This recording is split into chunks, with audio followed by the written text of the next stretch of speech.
I married Clara because my family needed stability, not because I loved her. Edmund said it the way a man states a ledger entry factual. Finished, requiring no apology. Clara stood outside the study door with a folder of financial reports she had spent 4 nights preparing. And she did not cry, she did not knock. She set the folder down on the hall table, turned and walked back to her room.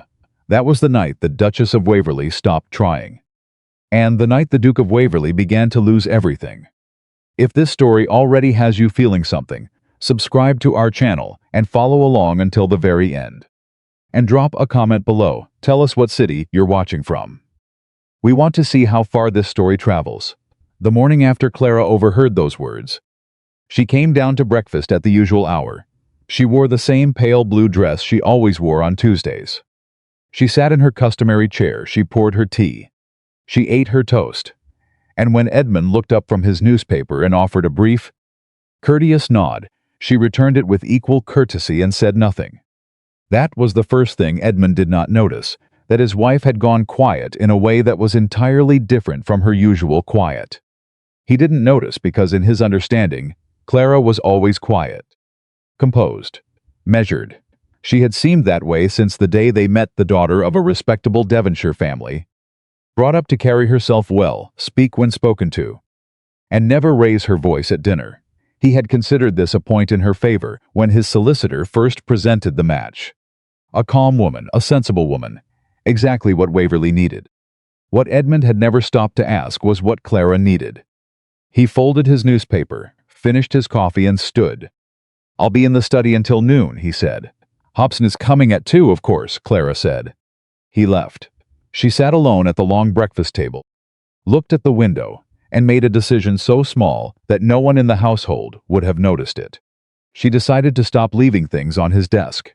For 11 months, she had been leaving things on Edmund's desk, reports she had prepared, letters she had drafted on behalf of tenants, notes on the east pasture drainage problem that had been quietly worsening since before their marriage.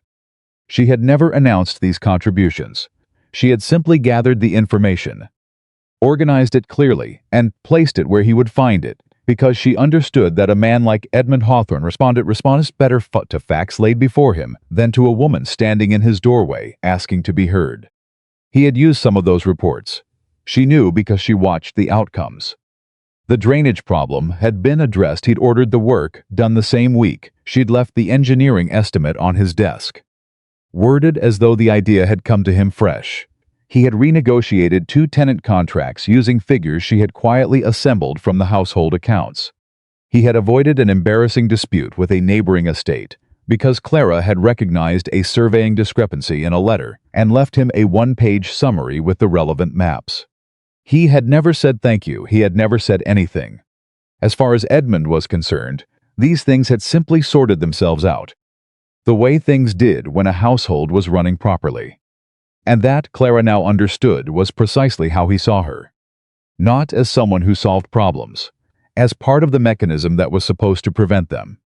Mrs. Alderton found her still sitting at the breakfast table 20 minutes later. Mrs. Alderton was 63 years old, had served the Hawthorne family for 31 of those years, and had the particular quality of old household staff who see everything and comment on almost nothing. She began clearing the dishes without a word, and then she paused. "You didn't sleep," she said. It was not a question. "I slept perfectly well," Clara said. Mrs. Alderton set down the teapot and looked at her directly.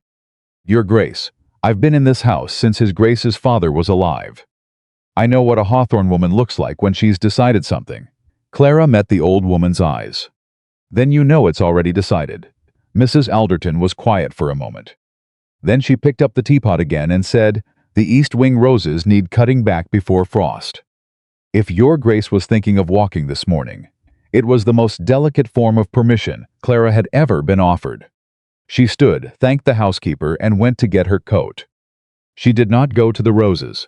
She went to the East Estate Office, a small stone building at the far edge of the formal garden where the old land steward, Mr. Pember, kept records going back 40 years. She had visited twice before, quietly on the pretext of reviewing household inventories. Pember was a cautious man, loyal to the Hawthorne name rather than to Edmund specifically. which meant he was loyal to whoever was keeping the name intact. He had given her access without argument and without reporting it to the Duke. She sat down at the estate ledger table and opened the book she had marked on her last visit. The numbers were wrong. Not dramatically wrong, nothing that would shout at you from a page, but wrong in the patient, methodical way that suggested someone had been adjusting them for a long time. Clara had noticed it first 6 weeks ago. A pattern of small discrepancies in the quarterly payments from the industrial lease on the north property, a textile operation that had been tenanted for 12 years. The lease income appeared correctly in the top-line accounts Edmund reviewed. But in the subsidiary records, the ones that tracked payment dates, installments, and handling fees, there were gaps. Small ones, consistent ones. She took out the small leather notebook she carried in her coat pocket and began copying numbers by hand. She had been doing this for 6 weeks. She had not told Edmund. She had intended to tell Edmund last night. She had spent 4 days organizing everything into a clear report, the discrepancies, the pattern, her analysis of what it likely meant, and the name of the estate agent she believed was involved. She had been standing outside his study door at 8 o'clock in the evening, folder in hand, prepared to knock, and then she had heard his voice through the door, even and unhurried, saying what it said. She had stood there for perhaps 30 seconds. Long enough to understand that the folder in her hands represented something she had been wrong about, not in its contents, but in its purpose. She had been preparing it as a gift. Evidence of partnership, proof that she was worth consulting, worth including, worth knowing, and what she had heard through that door told her that Edmund had never been waiting for a partner. He had been waiting for a wife. 2 different things, in his understanding of the world, possibly irreconcilable. She had set the folder on the hall table. She had not left it on his desk. She had gone to her room, sat in the chair by the window until the house went quiet, and then made a second decision. She would continue the investigation. But she would do it for herself. She would document everything. She would build the complete picture, and when the time came, if it came, she would decide what to do with it on her own terms. The folder was still on the hall table. She had retrieved it that morning before anyone else was awake. It was now in her wardrobe behind the winter linens. Edmund came looking for her at 11:30, not because he was concerned about where she was, because he needed someone to write a response to a social invitation from the Viscount Ashbury, and he preferred Clara's wording to his secretary's.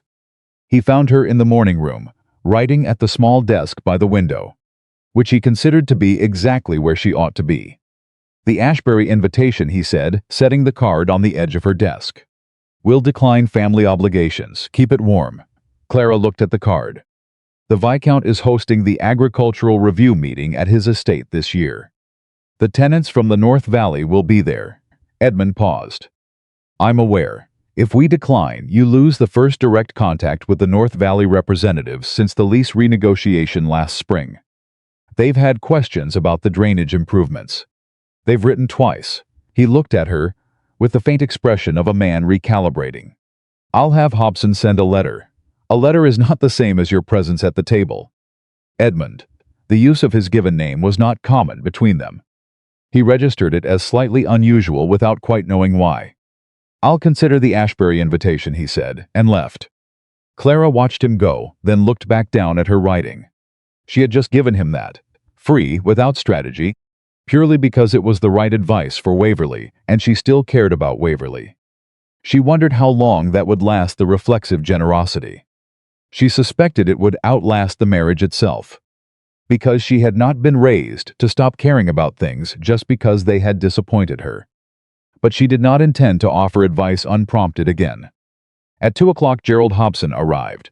He was the Hawthorne family solicitor, a lean, self-important man of 55 who had handled the family's legal affairs for 15 years and had developed, over that time, a comprehensive belief in his own indispensability.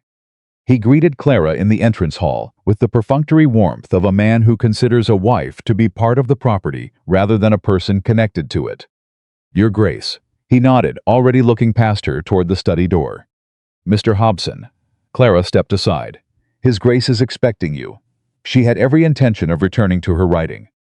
She had taken 3 steps toward the morning room when she heard Hobson say, behind her, the North property lease renewal. Your Grace, I've brought the amended terms. She stopped. She did not turn around immediately. She counted silently to 5, then she turned. The North property lease? With the Annesley textile operation? Hobson looked at her with mild surprise. Yes. The 12-year agreement comes up for renewal in March. We're moving to formalize the terms. I wasn't aware the renewal was in progress, Clara said. Edmund held the study door open. It's a straightforward renewal.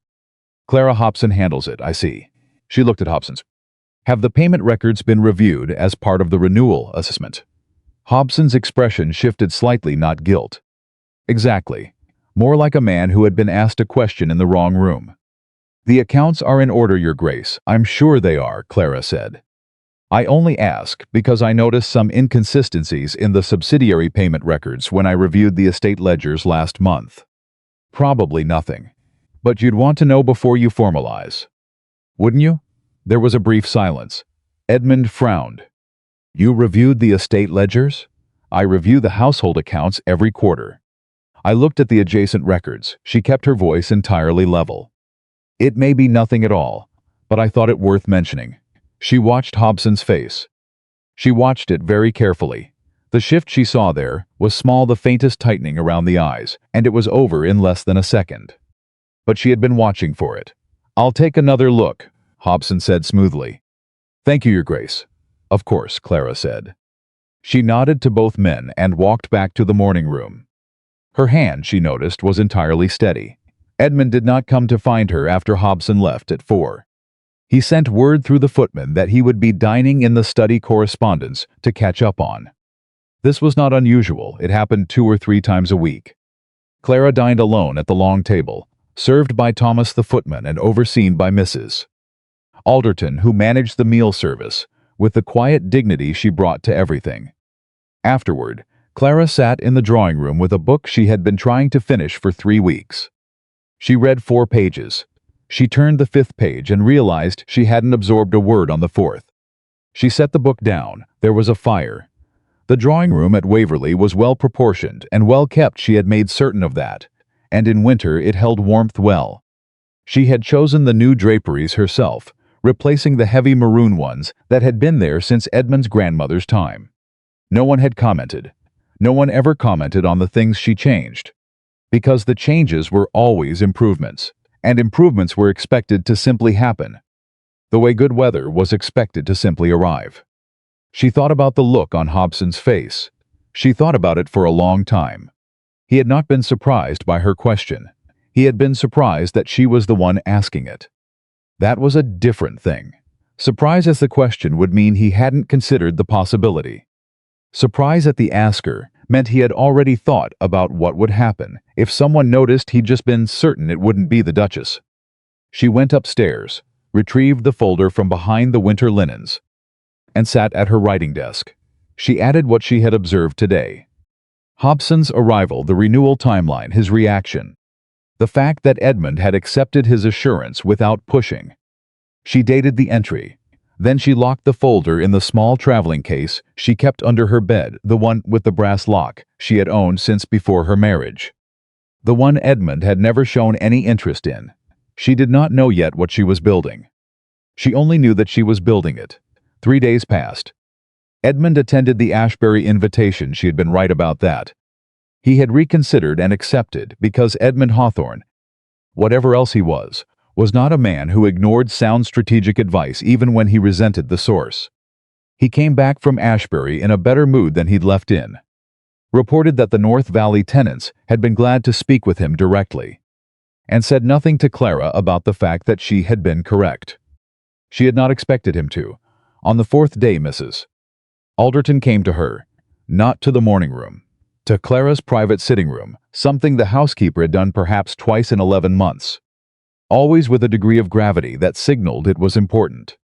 Clara set down her pen, closed the door. Mrs. Alderton closed it. She stood with her hands folded, which she did when she was choosing her words carefully. "There's a matter with Thomas," she said. Thomas was the young footman. He was 22, had been at Waverly for 2 years, and was, as far as Clara had been able to tell, honest and diligent and trying to do his job well. What kind of matter? He came to me this morning, Mrs. Alderton said. He didn't want to. You can see he's frightened. But he said he saw something last month he didn't understand. And he's been sitting with it and he thought I should know. Clara waited. He was moving boxes in the North Estate office, the ones being sent to Hobson's clerk for the lease renewal preparation. He said one of the boxes he thought he'd put the wrong one in by accident was already sealed. But when he went to check the label, he saw the wax was fresh, recently resealed. Mrs. Alderton's voice was steady, but her hands tightened slightly against each other. And the name on the label was not one of ours. The room went very quiet. Whose name was on it? Clara asked. A Mr. Fenwick. Thomas didn't know the name. Neither do I. Clara knew the name. She had written it in her notebook 6 weeks ago. Fenwick was the estate agent who processed the quarterly payments from the Annesley textile lease. His name appeared in the subsidiary, records the ones with the gaps. She stood. She was very calm. The calmness she felt was not the absence of feeling. It was the presence of absolute certainty and certainty. She had a particular quality of stillness. Thomas did the right thing, she said. Tell him I said so. Tell him he is not to speak of this to anyone else, not the other staff. Not Mr. Pember, not his Grace's secretary, no one. Can he do that? He's a sensible boy, Mrs. Alderton said. Good. Clara moved to her writing desk. I need you to do something for me. Mrs. Alderton, there is a solicitor in York, not Hobson. A Mr. Carver on Stonegate. I need to send him a note requesting a private appointment. Not through the household post. Through your sister's husband. He has the dry goods delivery on Wednesdays. Mrs. Alderton did not blink. I'll see to it today, thank you. Clara sat down and began to write. And Mrs. Alderton, if His Grace asks where I've gone Wednesday afternoon, I've gone to look at fabric for the west bedroom curtains. The west bedroom curtains have been fine for years, the housekeeper observed. I know, Clara said and kept writing. That evening, Edmund came to the drawing room after dinner for the first time in 6 days. He settled into the chair across from hers with a glass of brandy and the habitual air of a man who has decided to be sociable and is not entirely sure how to begin. Clara looked up from her book. She waited. Pember tells me you've been to the estate office, Edmund said. A few times, Clara said. Reviewing records, lease histories, payment schedules. She kept her tone exactly as casual as she wanted it. I was curious about how the long-term agreements were structured. It seemed useful to understand. Edmund looked at her for a moment. Hobson manages those agreements. Yes, Clara said. I know. Another pause. She could see him deciding something, whether to be irritated, whether to ask more, whether to let it go. The old Edmund, the one from 6 months ago, would have said something about the appropriate division of responsibilities. She could see him searching for that response, and, for reasons she couldn't fully read, not quite finding it. The Ashbury visit was productive, he said instead. I'm glad.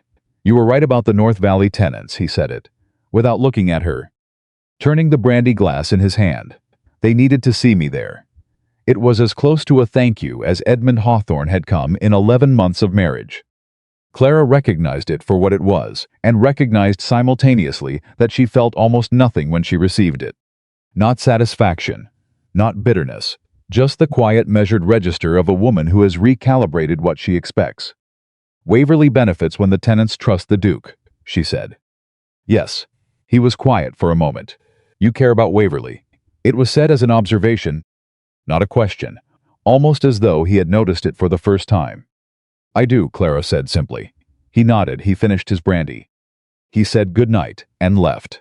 Clara stayed in the drawing room for a long time after he was gone.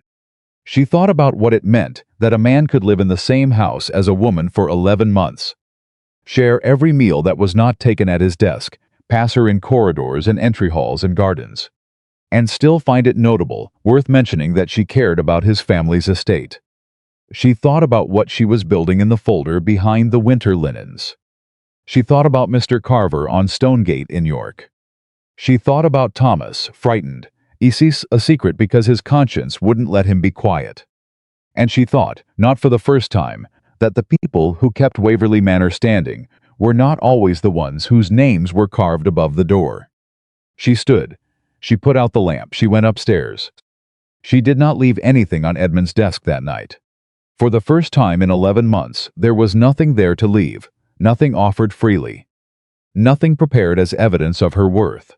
The desk would be clear in the morning, and Edmund would not notice, because he had never known what had been filling it. But Clara noticed. She felt the absence the way you feel the end of a habit, not relief. Exactly. Not grief, something more honest than either. The end of a particular hope, and the beginning of something she couldn't name yet. But that felt underneath the uncertainty very much like resolve. On Wednesday she went to York. Mr. Carver was a careful man, a small, precise solicitor in his mid-50s with sharp eyes and a reputation for discretion that had been built over 30 years of managing exactly the kind of situation that wealthy families preferred to resolve quietly. He listened to Clara for 40 minutes without interrupting. He looked at the copies she had made from the ledgers. He looked at the notes in her small leather book. Then he looked at her across his desk and said, "How long have you been collecting this?" 6 weeks, Clara said. "And His Grace is not aware of what you've found?" "No. You came to me without consulting him." "Yes." He studied her for a moment. "May I ask why?" Clara held his gaze. "Because I needed to know first whether what I was seeing was real. I did not want to bring my husband a half-finished picture and have him dismiss it. I wanted to know what I was dealing with before I decided what to do with it." Carver nodded slowly. "What you're describing, if the records support it, is a systematic diversion of lease income over a period that may extend as far back as 3 years. The amounts involved could be considerable, I know. The individual most directly implicated, based on what you've shown me, is the estate agent, Fenwick. But for something of this duration and consistency, he would almost certainly require access to the documentation that flows through the solicitor's office." "I know that too," Clara said. Carver was quiet for a moment. "You understand the implications." "I do. You are implicating a man your husband trusts. A man who has been managing Hawthorne family affairs for 15 years. "Yes," Clara said. "I understand that completely." Carver set down the papers. He looked at her with the particular attention of someone who has dealt with many people in many difficult situations and is recalibrating his initial assessment of the one in front of him. "What would you like to do?" he asked. Clara straightened in her chair. "I want to know everything first. The full scope. I want documentation I can stand behind. And then I want to understand what options exist." She paused. "I am not here to destroy anyone. I am here to protect Waverly. And if protecting Waverly requires destroying someone." She met his eyes without hesitation. "Then I will do what needs to be done." Carver picked up pen. "Tell me everything from the beginning," he said. "Leave nothing out," she told him. Outside, the November air had turned sharp. Inside Mr. Carver's office on Stonegate, the Duchess of Waverly sat across from a careful solicitor who had just begun to understand what kind of woman he was dealing with. And she spoke quietly, precisely, and completely, building, brick by careful brick, the case that would determine the future of everything her husband thought he had under control. She had gone in looking for answers. She was leaving with a plan. And back at Waverly Manor, in the study where Edmund Hawthorne sat reviewing correspondence, his desk was clean of everything except what he himself had put there. He did not notice he would. 3 days after Clara returned from York, Edmund called her into the study. He was standing at his desk when she entered, not seated, which meant whatever he was about to say had been rehearsed in his head long enough that he needed to be on his feet to deliver it. He had a letter in his hand. He set it down before she could see who it was from. "I need to speak with you about the household budget," he said. Clara sat without being invited to, which she had started doing recently. "Of course. I'm reducing the quarterly allocation by 1/3. Starting in January. I've spoken with Mrs. Alderton already about the kitchen accounts. I'll need you to manage the rest accordingly." She looked at him. 1/3. There are pressures on the estate income this quarter. Temporary. Hobson is managing the situation. What kind of pressures? The question was straightforward. Reasonable. The kind of thing a woman managing a household on a reduced budget had every right to ask. Edmund's jaw tightened slightly, which told her the answer was something he had decided. In advance, she did not need to know. Investment losses, he said. A London firm. It's being handled. How much? Clara Edmund. She kept her voice level. But she did not soften it. You are asking me to cut the household budget by a third, which affects the staff, the repair schedule, the tenant support arrangements, and the winter provisions we've already committed to. I need to understand the scope of the problem to manage my part of it intelligently. He looked at her for a long moment, the look of a man who had expected compliance and received something else. £12,000, he said finally. The number landed in the room, like something dropped from a great height. Clara did not react visibly. She had learned early in this marriage that Edmund read her reactions and used them to measure how seriously he needed to take a thing. If she showed alarm, he would decide she was too emotional for the full picture. If she showed nothing, he would proceed on the assumption that she had processed it and moved on. She chose nothing. When did this happen, she asked. The firm failed in October. The full extent became clear last week, October. 6 weeks ago. The same 6 weeks she had been sitting in Pember's estate office quietly documenting a different kind of loss. She filed the timing away without touching it. And Hobson's plan, she pressed. We liquidate the investment account and redirect the income from the spring wool contracts to cover the shortfall. By March we should be stable. The spring wool contracts, she paused. Those are tied to the North property tenants. Through Annesley. Yes, the textile lease. She said nothing for 3 full seconds. 3 seconds in which she was acutely aware of every piece of information locked in her traveling case upstairs. And the absolute impossibility of using any of it right now. In this room, in this conversation, without revealing how long she had been moving without him. That seems manageable, she said carefully, assuming the Annesley payments come through on schedule. They always do. His tone closed the subject. You'll manage the household reductions? I'll have a revised plan to you by Thursday. He nodded. He picked up the letter on his desk. She understood she was dismissed. She stood, moved toward the door, then stopped with her hand on the frame. Edmund, have you had the North property payment records audited recently? Independently, I mean. Not through Hobson's office. He frowned. There's no reason to. No, she said. Of course not. She walked directly to her sitting room, sat down, opened the traveling case and stared at the numbers she had been compiling for 6 weeks. £12,000 lost in London, the household cut by a third, and the plan to recover resting entirely on an income stream that she had documented. Page by careful page was being quietly, systematically drained. Edmund had no idea. He genuinely had no idea. And Gerald Hobson was sitting in his York office right now, knowing the full picture, and had just watched his client explain recovery through the very mechanism that was failing. Clara pressed both hands flat on the desk. Then she took out a sheet of paper, dipped her pen and wrote a letter to Mr. Carver. She needed the audit done faster. By Thursday, she had delivered the household reduction plan to Edmund. It was thorough, reasonable, and showed clearly that the staff would not be cut. She had found the savings in deferred repair costs and renegotiated supply contracts. Edmund reviewed it in front of her without comment, which was his version of approval. On Friday, Carver wrote back. He had found an independent firm in Leeds, a reputable auditing house that had no existing relationship with the Hawthorne estate or with Hobson. He had already reached out on her behalf, using careful language. He estimated a preliminary assessment could be ready within 3 weeks if she could arrange access to the estate office records. Access was the problem. Pember controlled the office. Pember was loyal to the Hawthorne name, but he was also a man who had spent 40 years navigating the authority of the Duke. Asking him to open the records to an outside firm without Edmund's knowledge would be asking him to take a risk that sat well outside his nature. Clara thought about this for 2 days. Then she went to Pember herself.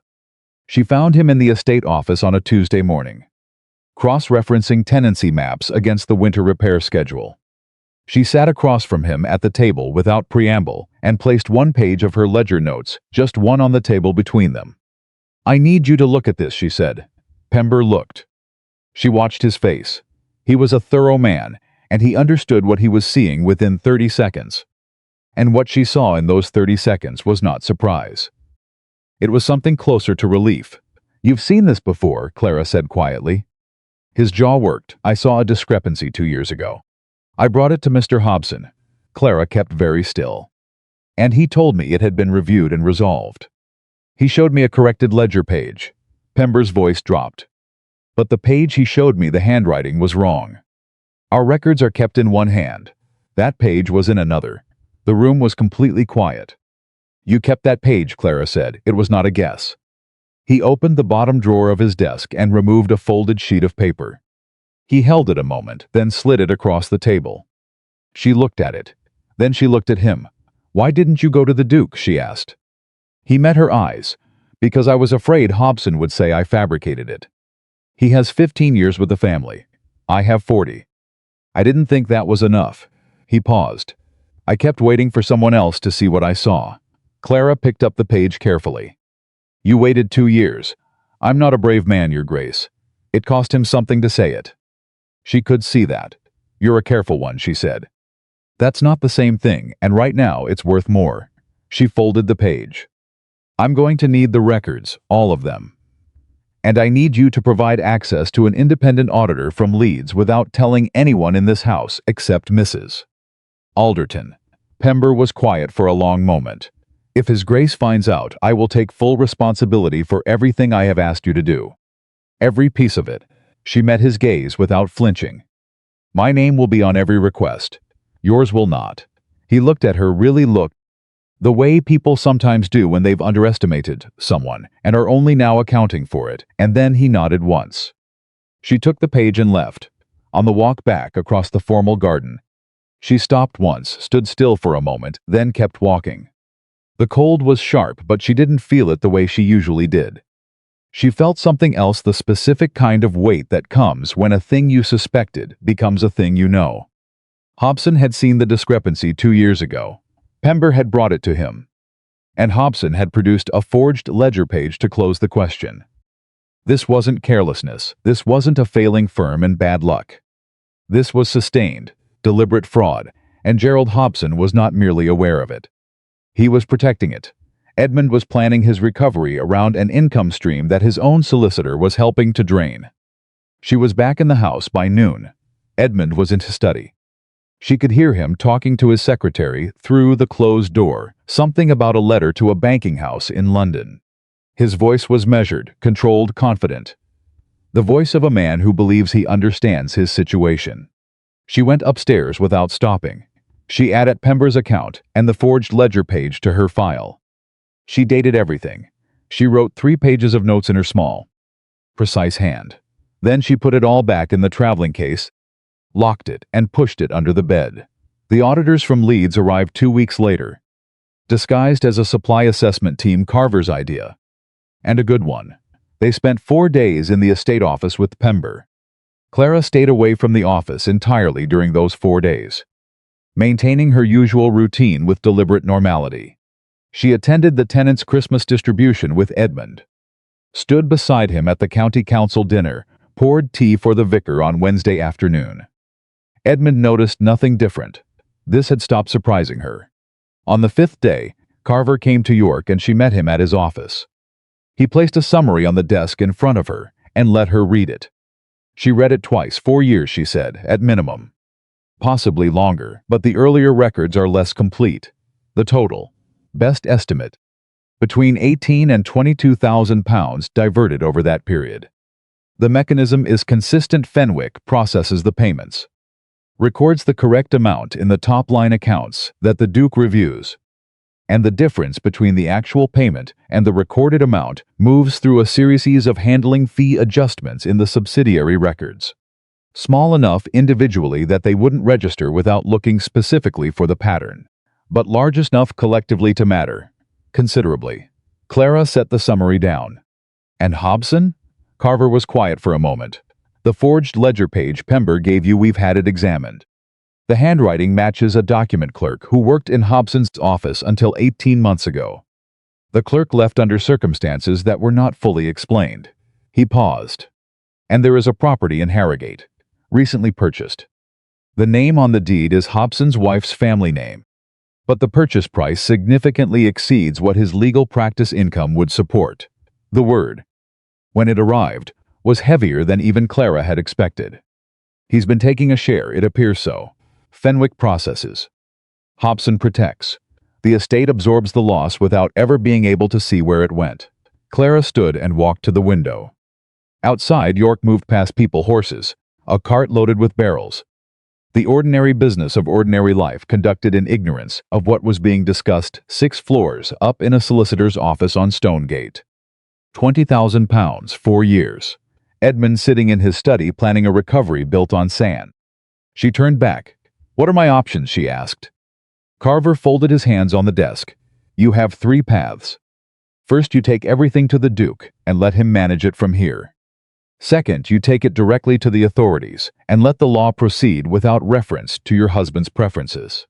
Third, you formalize the evidence completely, secure it with a second firm for safekeeping, and then go to the Duke with a full picture he cannot minimize or redirect. And the risk in each path? The Duke controls the response. He may choose a quiet resolution to protect the family name. Hobson and Fenwick may face no legal consequence. The money may be only partially recovered." He paused. Path 2, you lose control of the timing and the narrative. The investigation becomes public before you're ready, and it falls on the family name before you can shape the frame around it. Path 3 requires the most time, but it gives you the strongest position. Clara sat back down. How much longer for Path 3? 2, perhaps 3 weeks. I would want a second solicitor in Leeds to hold a copy of everything, independent of both my office and yours. Sworn statements from Pember and Thomas.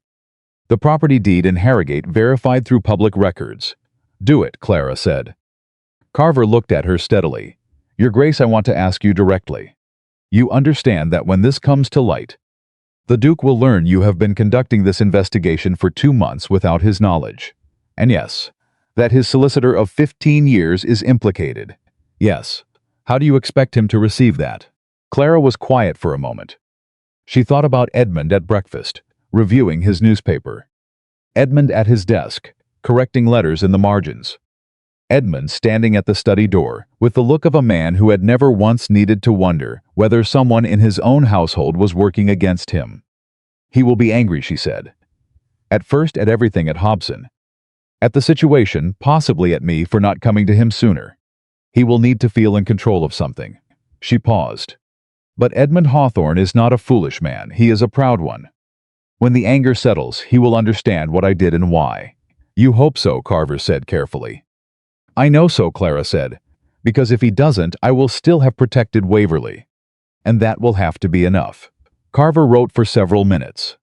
Then he looked up. The Married Women's Property Act, he said. You're aware of its provisions? She met his eyes. I am. Any property, income, or legal instrument in your name cannot be touched by your husband without your consent, including the documentation you've collected, including any legal action you choose to bring in your own name. I know, Clara said. You've thought about this. I've thought about very little else for 2 months. Carver nodded slowly. He looked at the woman across his desk, composed, precise, entirely certain, and said nothing for a moment. Then you came to me 6 weeks ago with a notebook and a pattern of discrepancies. You're sitting here now with an audited financial case, a corroborating witness, physical evidence of document forgery, and a property purchase trail. Yes, in 2 months. While managing a household, attending county functions, and giving no indication to anyone in your home that anything was wrong. Clara picked up her gloves from the desk. A woman may stand quietly, she said, but that does not mean she has no strength. She took the summary, folded it carefully, and placed it in her bag. 2 weeks. Mr. Carver, she said, no longer. I need this finished before Edmund finalizes the lease renewal with Hobson. I'll be in touch by the end of the month. She stood. She shook his hand, which she had started doing at their second meeting, and which he had stopped being surprised by after the third. She walked out of the office and down the stairs and into the York Street. And she moved through the ordinary afternoon, like a woman who had somewhere important to be, which was exactly what she was. Hobson and Edmund were scheduled to finalize the Annesley lease renewal on the 14th of December. She had until then 18 days.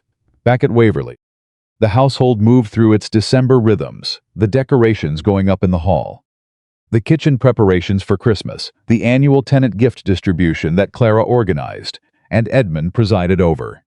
She managed all of it. She attended everything.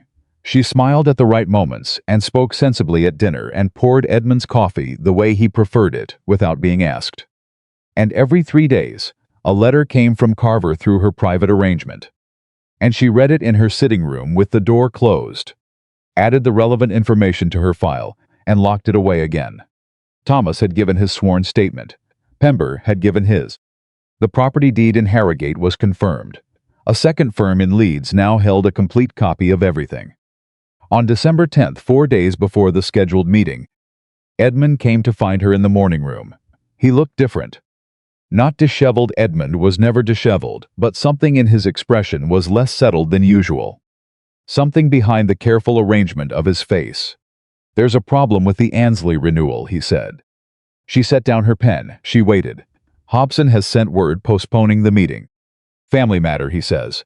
Next week at the earliest." Clara kept her expression entirely neutral. "I see. It's inconvenient. I need those accounts finalized before the new year. I'm sure it will be resolved shortly." Edmund looked at her. He had been doing this more lately, looking at her a beat longer than was strictly necessary, as though he was trying to work something out. She didn't know what had shifted in him, and she wasn't going to ask. "You seem very calm about it," he said. "Should I be otherwise?" He had no answer for that. He left. Clara waited until his footsteps faded down the corridor. Then she stood, went to her writing desk, and wrote a very short letter to Carver. Hobson was moving. He had postponed the meeting, which meant he knew something was wrong. Maybe Fenwick had said something. Maybe someone in Pember's office had noticed the auditors. Maybe Hobson was simply cautious by nature and had felt the ground shift under him. It didn't matter why. What mattered was that he was buying time. She addressed the envelope, sealed it, and went downstairs to find Mrs. Alderton's sister's husband. She had 2 days, maybe 3. If Hobson was being careful rather than panicked, she needed Carver to move now. The letter she sent was 4 lines long. The last line read, "We cannot wait for the 14th. I need everything ready to present by the 12th. Whatever it takes." She handed the envelope to the delivery man without explanation, went back inside and sat down to plan what happened next. Edmund would have to be told. Not everything at once. The full accounting would take time and a clear head, and she needed him still, not reactive, before she could finish. She would tell him enough to stop the renewal meeting, enough to make him pause, and then she would lay out the rest when the complete picture was in front of both of them. Documented, verified, unimpeachable. She thought about his face when he heard it. She had imagined it many times over the past weeks, and every version of it unsettled her, not because she feared his anger, but because she understood, underneath everything, that this was going to break something in him. Edmund Hawthorne had built his entire identity on the belief that he understood his world, that he managed it correctly, that his judgment was sound. He had trusted Hobson without question for 15 years, and Hobson had used that trust like a key. Clara sat with that for a long moment. Then she picked up her pen again and began drafting what she would say. She owed Edmund the truth. She had always intended to give it to him. But she was going to give it to him on ground she had prepared, with evidence he could not dismiss, in a form that left no room for Hobson to maneuver or for Edmund to choose silence over justice. She was not going to knock on his door with a folder this time. This time, she was going to sit across from him at the table and put the whole thing in front of him and wait for him to understand what his wife had been quietly doing while he had been deciding what she was worth. Outside, the December light was going. The house was warming up for dinner. Somewhere below, she could hear Thomas moving through the corridor, and Mrs. Alderton's firm voice directing something in the kitchen, and the ordinary sounds of a household that was, despite everything, still standing because people cared enough to hold it. She finished the draft. She folded it. She put it in the traveling case with everything else. 12 days until Christmas. 2 until Carver would have everything ready. She was not afraid of what came next. She was ready for it. Carver's letter arrived on the morning of December 11th. Clara read it at her writing desk before anyone else in the house was awake.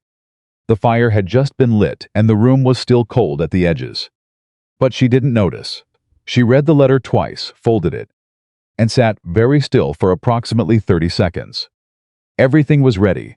The sworn statements from Pember and Thomas. The audited financial summary from the Leeds firm. The forged ledger page, authenticated by a document examiner. The Harrogate property deed, verified through public records and tied to a financial trail that led, without ambiguity, back to Gerald Hobson.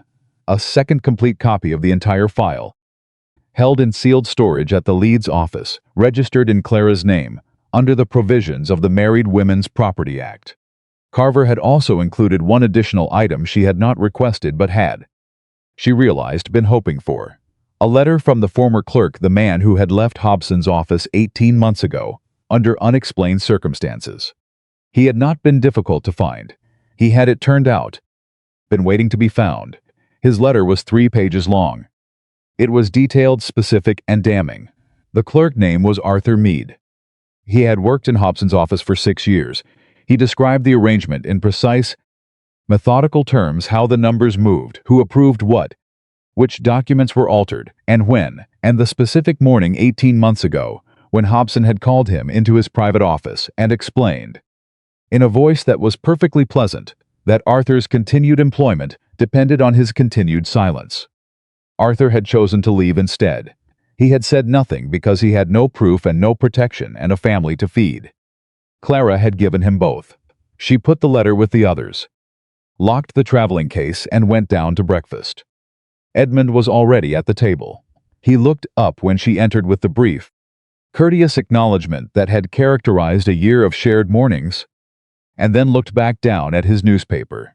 "Hobson has confirmed the 12th, Edmund said without looking up. "Tomorrow, 2 o'clock.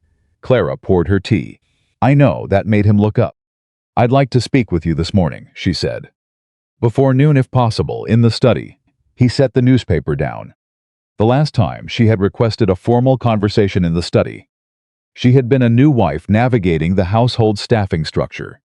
That had been 10 months ago. He registered the departure from their usual rhythms without quite naming it. "Is something wrong?" "There are things you need to know before tomorrow's meeting," Clara said. "That's all." He looked at her for a moment, the longer look he had been giving her more frequently over the past few weeks, as if she had acquired a quality he couldn't quite categorize. 10 o'clock, he said. 10 o'clock, she ate her breakfast. She was not hungry, but she ate it anyway, because she needed her body to function well this morning, and she was not going to allow herself the luxury of nerves. She had spent 2 months building toward this conversation. She was going to walk into that study the same way she had walked into Carver's office on Stonegate, with everything in order and nothing left to chance. At 9:30, she went upstairs, retrieved the traveling case, carried it to the morning room, and removed the file. She organized the documents in the sequence she intended to present them. Evidence first: the audited summary, the pattern of discrepancies, the authenticated forged page, then the corroboration Pember's statement, Thomas's statement, Arthur Mead's letter, then the property trail, the Harrogate deed, the financial analysis connecting it to Hobson, then, last, the scope, the 4-year timeline, the 18 to 22,000 pounds. The mechanism of the fraud laid out in plain language a man reviewing his accounts would immediately understand. She carried the file to the study door at exactly 10 o'clock and knocked. "Come." She entered, closed the door behind her, and set the file on the desk in front of Edmund. She did not sit down yet. "Before I explain any of this," she said, "I want you to know that I intend to tell you everything, in order, and I am going to ask you to hear all of it before you respond.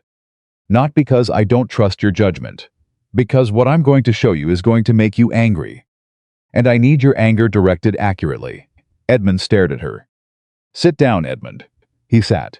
She opened the file. She started with the audited summary and walked him through the discrepancy pattern slowly, clearly, the way she would explain a household account to someone who needed to understand where the money had gone. She watched his face. He was controlled, but she could see the control working the slight tension in his jaw. The way his eyes moved across the numbers, with the intensity of a man who is recognizing, piece by piece, something he should have seen already. She set the summary aside and placed the forged ledger page in front of him. She explained what it was, the page Hobson had shown Pember 2 years ago when Pember raised concern.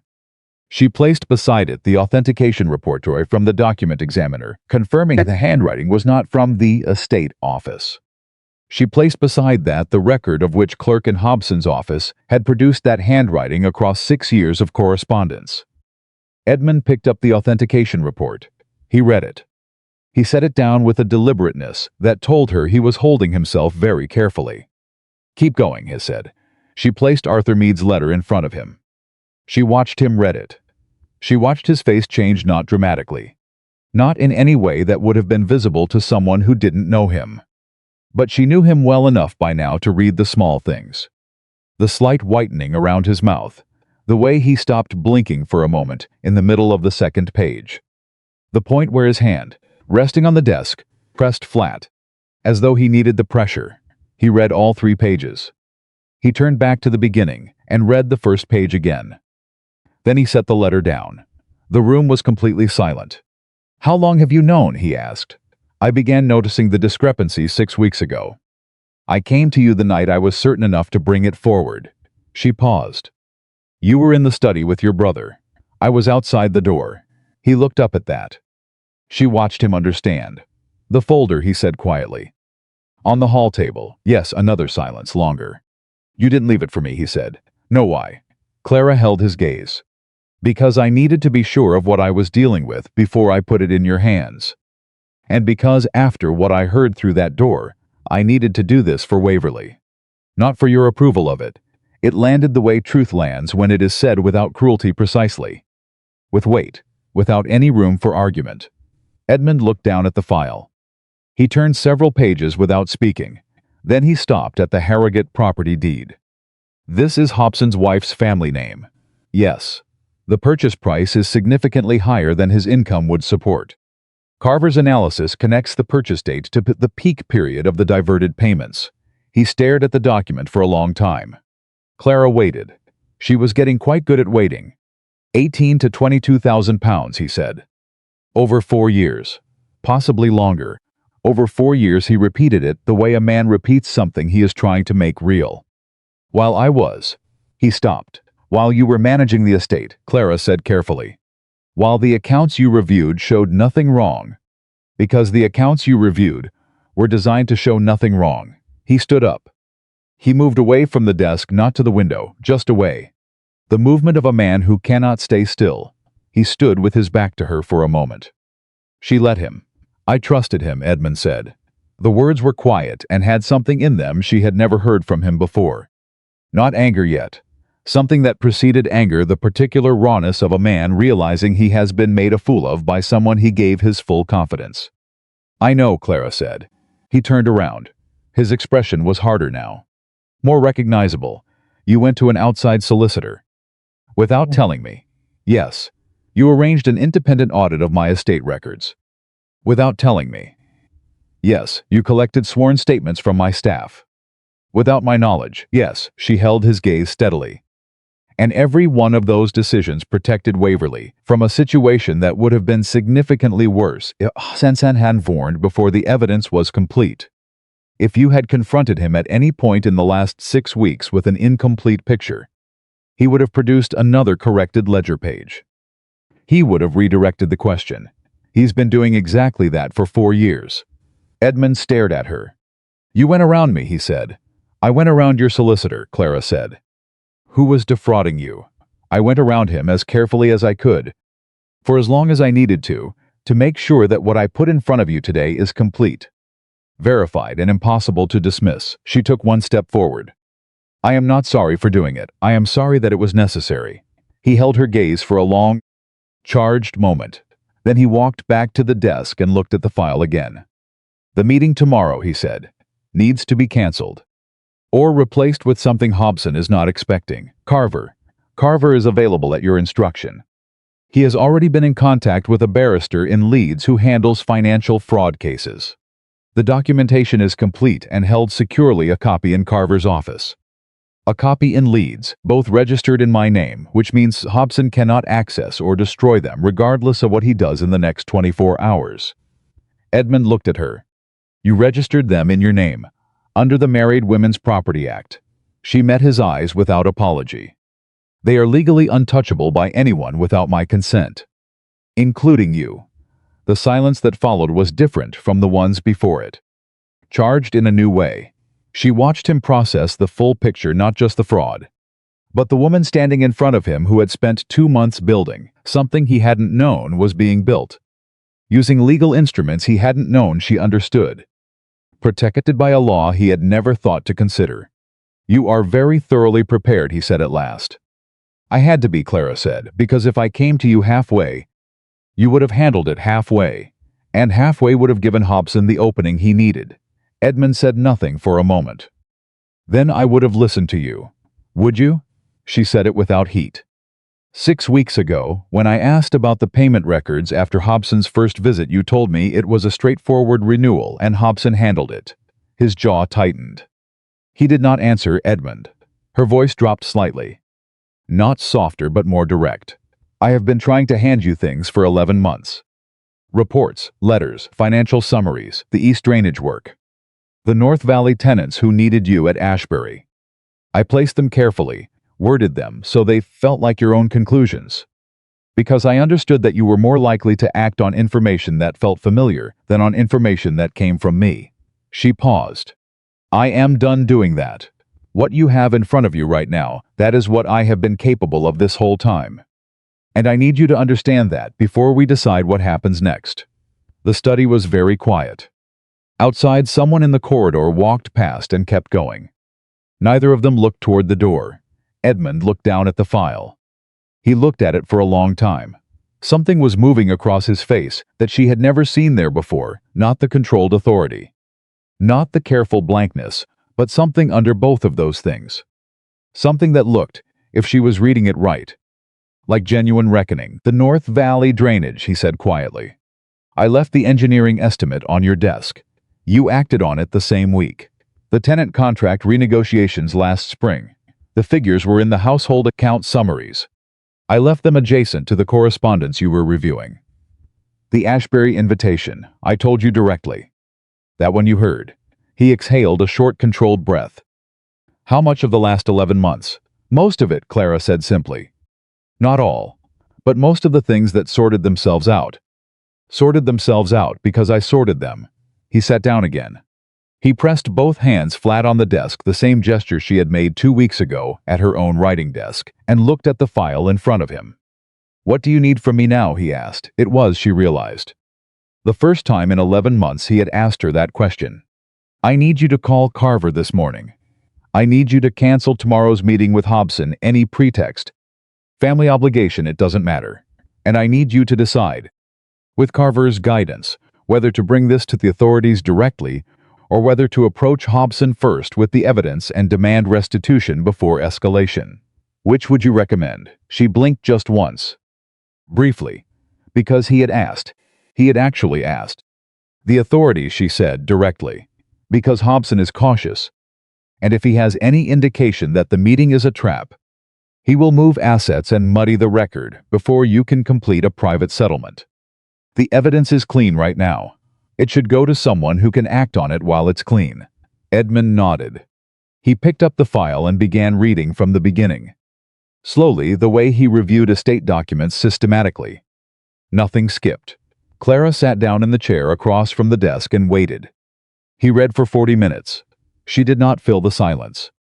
She had done enough talking, and she understood that what Edmund needed right now was to sit with the full weight of it, to follow every number, every statement, every authenticated page, and come out the other side with no version of himself that could pretend he hadn't seen it. When he finished, he closed the file. He did not look at her immediately. My father, he said finally, used to say that a Hawthorne manages his own house. That asking for help was the beginning of losing control. He paused. I believe that completely. Clara said nothing. I believed it so completely that I never asked whether managing my own house meant knowing what was actually in it. He looked up.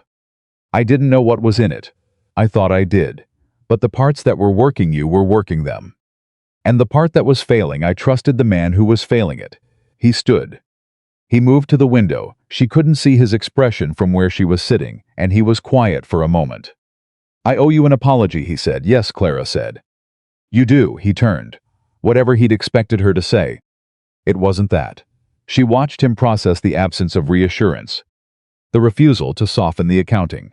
His expression shifted, something like respect moving through it. Complicated and unpracticed. "I will call Carver this morning," he said. "And I will need you in the room when I do. I'll be there. The meeting tomorrow will be cancelled. I'll send word to Hobson in the next hour." "Good." He looked at her steadily.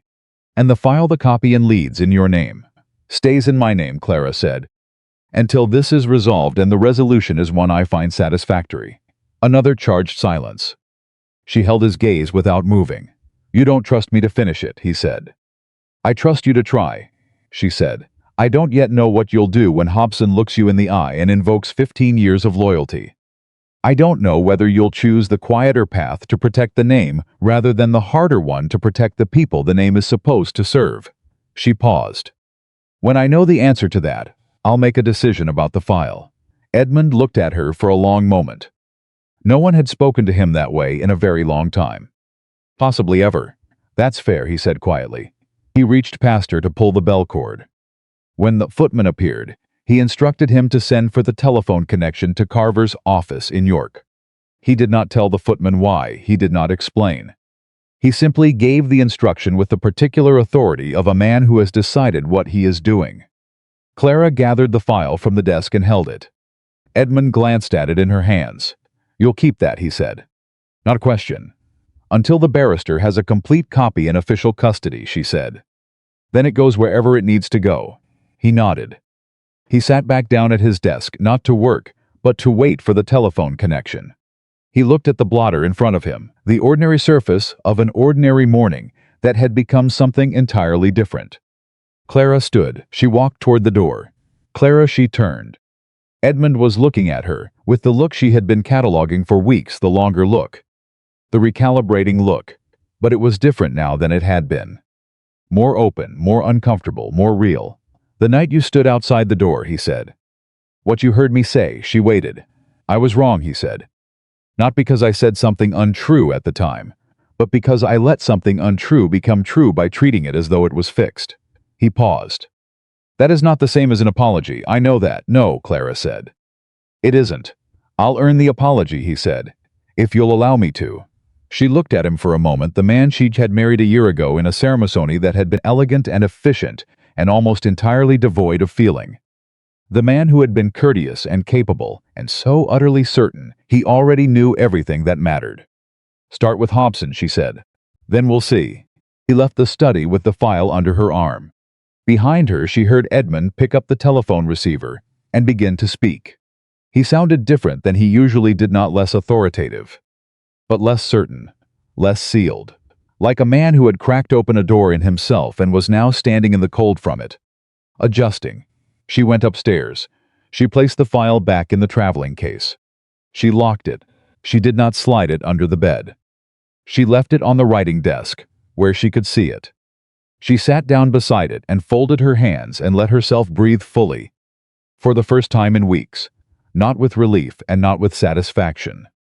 With something more complicated than either the feeling of who has carried something heavy over a very long distance and has finally set it down in the right place. The work was not finished. It was barely past the beginning of what came next. Hobson would have to be confronted. The barrister would have to review everything. The authorities would need to be engaged. The financial recovery would take time and legal maneuvering, and decisions that neither she nor Edmund had faced before. And beyond all of that, underneath all of that, was a marriage that had been built on the wrong foundation and was now being asked to hold weight it had never been designed for. She didn't know yet whether it could. She knew what she had done. She knew what she was capable of. She knew with the kind of bone-deep certainty that comes from weeks of quiet, methodical, unobserved work that Waverly was not going to fall. Not because Edmund was about to ride to its rescue, but because she had already made certain it wouldn't. Downstairs, Edmund's voice moved through the telephone connection, steady, measured, now carrying an edge of something she hadn't heard in it before. She couldn't make out the words. She didn't need to. She picked up her pen. She had letters to write. To Carver, confirming the morning's conversation.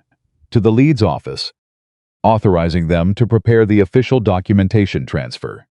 To Pember, who deserved to know that what it carried for 2 years was about to be resolved, and that the credit for breaking it open belonged to him as much as to anyone. And one more letter, the shortest of all, and the most considered. To Arthur Meade, who had left a job rather than keep a secret he knew was wrong. Who had gone 18 months in silence because he had no power and no protection. And who had trusted a woman he'd never met with the most dangerous thing he owned. She wrote to him last. She told him what his letter had accomplished. She told him his name would not appear in the pulp filing. Carver had arranged for his testimony to be submitted through a legal mechanism that shielded his identity, but that without what he had provided, the case would not have been what it was. She told him, plainly and without embellishment, that it mattered. That he had mattered. She sealed the envelope. She set it on top of the others. Outside the window, December light moved across the Yorkshire hills, with the particular quality of winter afternoon pale. Level and clear. She had always liked that light. It showed everything exactly as it was, without flattery and without shadow. Just the plain truth of the landscape, laid out and honest. She thought it was an excellent kind of light for the beginning of a reckoning. The cancellation letter reached Hobson at 11:30. Edmund had worded it carefully, a family obligation. Regrets would reschedule in the new year, courteous. Unremarkable. The kind of note a solicitor of 15 years' standing would receive without alarm. But Hobson was not an unobservant man. He had spent 15 years reading the Hawthornes, their moods, their pressures, the particular texture of their communications when something was wrong. And something in that letter, some quality in the wording that was slightly too careful, slightly too unremarkable, made him sit very still at his desk for a long time after he read it. He did not send a reply. That was the first thing Carver noticed when Edmund reported the exchange at 2 o'clock that afternoon. A man who had just received a routine cancellation from a long-standing client would send a brief acknowledgement, of course. Understood, best wishes to the family. The absence of any response at all was itself a response. He's thinking, Carver said. He was sitting across from Edmund at the study desk, with Clara to Edmund's right and the full file open between them. A cautious man in a bad position doesn't panic first. He calculates. Edmund's jaw tightened. How long before he does something? 24 hours. Possibly less. If he suspects the meeting was canceled because you know something, he'll start moving assets and documents today. Carver glanced at Clara. The copy in Leeds is registered and sealed. As of this morning, Clara confirmed. Carver's second letter confirmed receipt. Good. Then, whatever he moves or destroys in his own office cannot touch what we have. Carver turned back to Edmund. Your Grace, we need to make a decision about timing. If we wait for him to act, we lose the initiative. If we move tonight, we control everything. Edmund looked at Clara. It was a brief look, practical, not searching, but it was the look of a man checking with a partner rather than informing a subordinate. Clara registered the difference and said nothing about it. Move tonight, she said. Edmund turned back to Carver. What does tonight require? A letter to the Chief Constable of the North Riding, which I will draft. A formal complaint filed with the Law Society regarding Hobson's conduct, which can be submitted simultaneously, and a letter to Fenwick, the estate agent, offering him a choice between cooperative testimony and full criminal exposure. Carver paused. The letter to Fenwick should come from you, Your Grace. In your own hand. He's been protected by Hobson's relationship with this family. When he understands that relationship is finished, he will cooperate. You think he'll turn on Hobson. I think a man who has been the instrument of someone else's fraud, with his name on the processing records and not on the Harrogate property deed, will very quickly understand where his best interests lie. Edmund was quiet for a moment. Then draft the letters, all 3. I'll review them before 6 o'clock. Carver gathered the file. I'll need 2 hours. He left them alone in the study. The silence that followed was not uncomfortable, exactly. But it was weighted. Edmund stood and walked to the side of the desk. Not pacing, he never paced, but moving with the restless quality of a man who needs to be doing something and has momentarily run out of tasks. 15 years, he said. Clara waited. I gave him access to everything. Every account, every agreement, every correspondence of any financial significance. I reviewed what he put in front of me, and I trusted it completely because I trusted him completely. He stopped moving. I thought I was a careful man. You are a careful man, Clara said. In the areas where you've been taught to be careful. Hobson spent 15 years learning exactly where your attention went and where it didn't. Edmund turned to look at her. Is that meant to be a comfort? No, she said simply. It's meant to be accurate. You were not foolish, Edmund.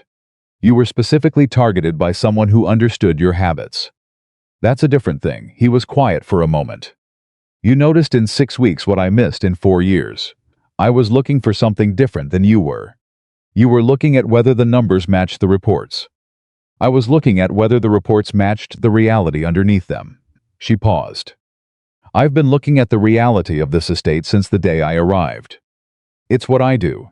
You simply didn't know I was doing it. Another silence. Longer. Edmund sat back down at the desk. The things you left on my desk, he said. The reports, the estimates. She looked at him steadily. Yes, I used them, every one of them. I know I didn't. He stopped. Started again. I never asked where they came from. No. You didn't. He pressed his hand flat on the desk, the gesture she had come to recognize as his version of holding himself together. I told my brother you were performing the role you married into. The words hung in the room.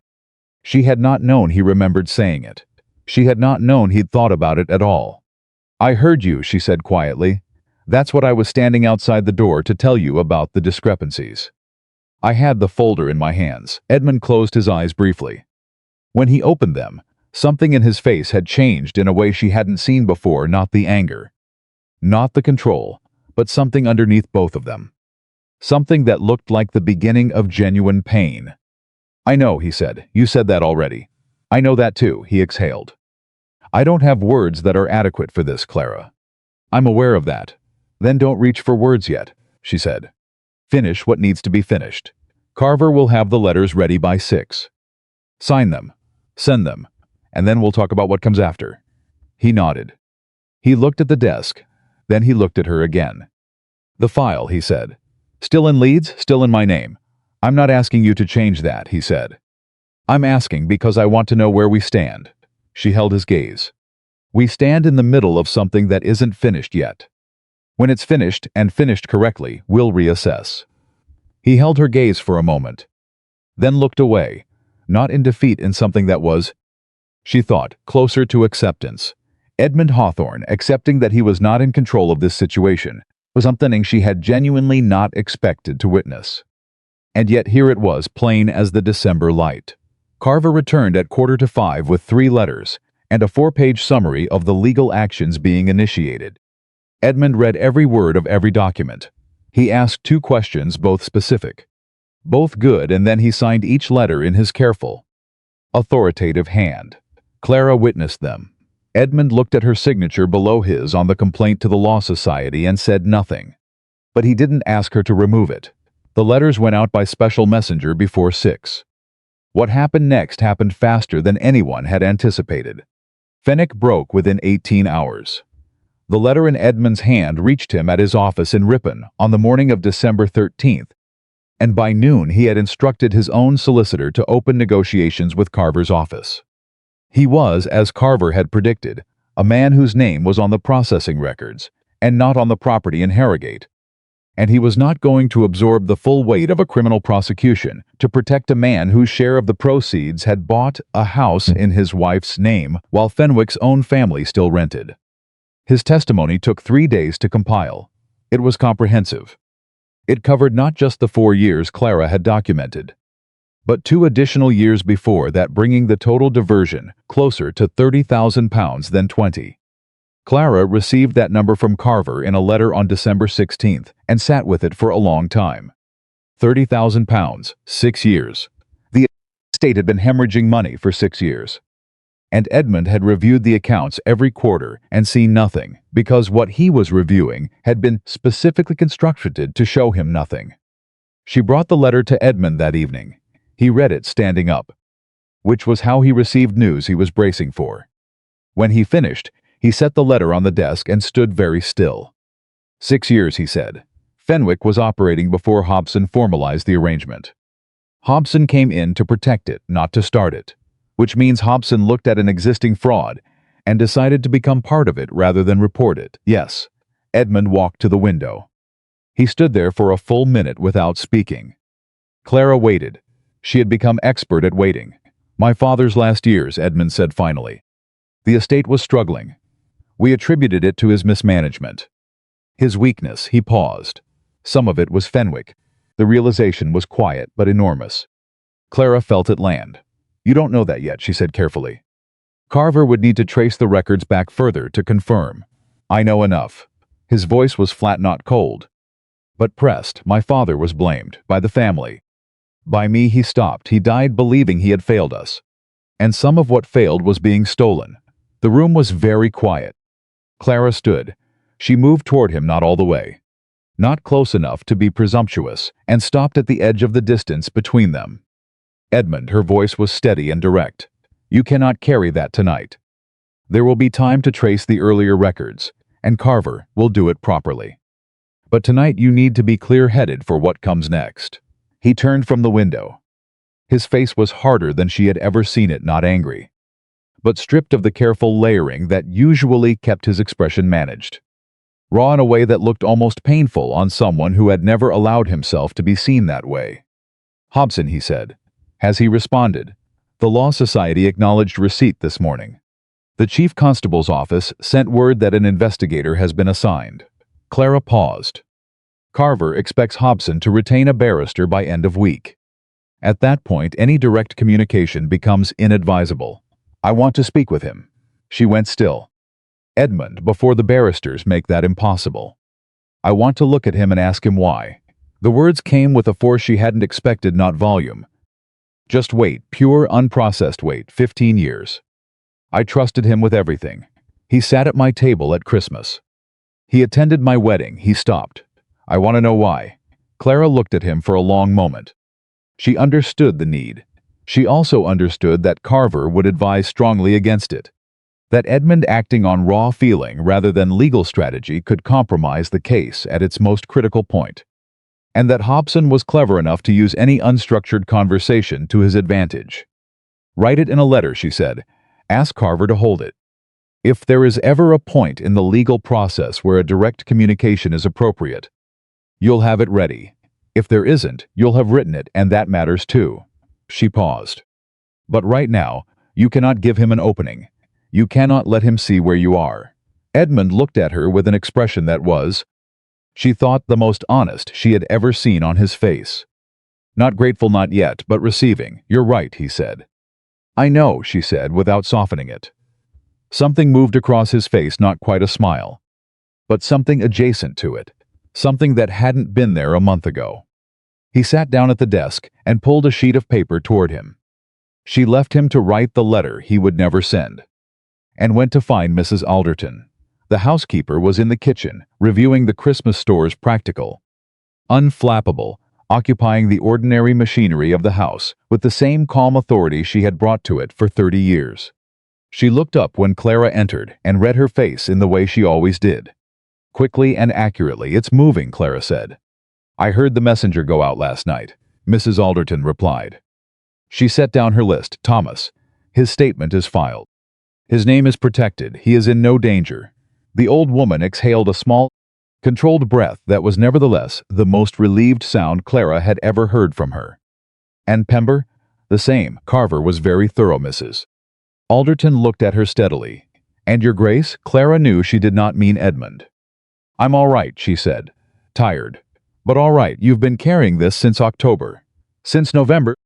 Technically. Since before that, Mrs. Alderton said quietly. You've been carrying this house since the day you walked through the door. Your grace, I just want you to know that someone noticed. Clara was quiet for a moment. The words did something unexpected to her chest, not breaking anything open, but pressing gently against something she had kept very well sealed. Thank you, she said. For everything you did, the letters, the arrangements. trusting me when you had no particular reason to. I had every reason, Mrs. Alderton said simply. I've served this family for 30 years. I know what holds it up and I know what doesn't. You hold it up. You have from the start. Clara nodded once. She did not trust herself to say anything more on the subject. She went back upstairs. 3 days before Christmas, Hobson's barrister made first contact with Carver's office. The opening position was predictable denial, misdirection, an attempt to focus responsibility entirely on Fenwick. Carver expected this and had prepared for it. The authenticated forged ledger page made the misdirection impossible to sustain. And within 48 hours, Hobson's barrister had shifted to a different posture. Cooperation in exchange for reduced exposure. Edmund received this update on the morning of December 22nd. He read Carver's letter at breakfast with Clara present. They had been taking breakfast together every morning now. A change that had happened without either of them formally deciding it. The way some things change in households when the underlying arrangement between people shifts. He's going to try to negotiate, Edmund said. Carver expects a settlement offer before the new year. Hobson's wants to avoid criminal trial. And the £30,000? Fenwick's cooperation means the financial trail is complete. Recovery will depend on what assets can be attached to the Harrogate property. Hobson's investment accounts.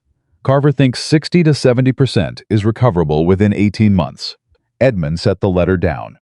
He picked up his coffee cup and held it without drinking. It won't all come back, no. But enough will in the name, he paused. This will become known. A Hawthorne solicitor prosecuted for fraud, it will be discussed. Clara looked at him directly. Yes, it will be discussed.